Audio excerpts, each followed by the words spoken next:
Jim Acosta, your questions were about, being surprised that you would have to speak English to come here. What the heck did you make of that exchange? Well, you can be Cuban and cosmopolitan, Brooke. I don't know what to tell you. I think when the White House has to resort to insulting reporters in that fashion, and we've seen this time and again throughout the course of this administration, they're just really not advancing a terribly powerful argument.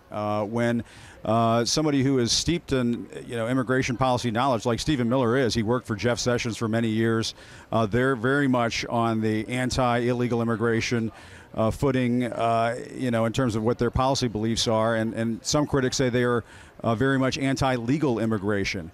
And what you're seeing from this policy proposal today here at the White House, when they put in the policy proposal, Brooke, that there's this preference for people who speak English coming into the country, my question simply was, well, what about what our Statue of Liberty tells us? Our Statue of Liberty tells us that we've welcomed generations of Americans over the course of our history.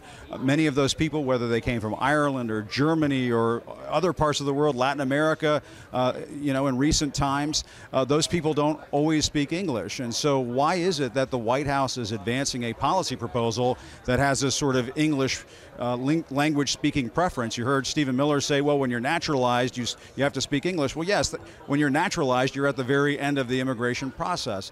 And so I was simply just trying to press him on some of those questions as to whether this sort of goes against this tradition of immigration in this country, that we bring in all types of people, not necessarily people who are highly skilled, who are computer programmers, who speak fluent English. There are people we bring into this country from all walks of life, from all income levels, from all language speaking abilities, because we're the United States of America.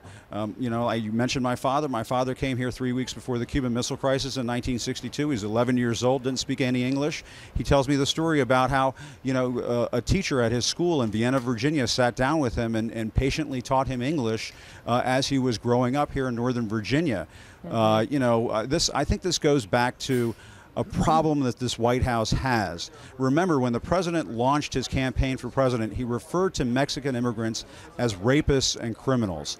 And that bias against Latino immigrants has just sort of infected the president, some of his top officials who deal with this issue of immigration throughout that entire time period. And I think you saw some of that spill out in the briefing room today.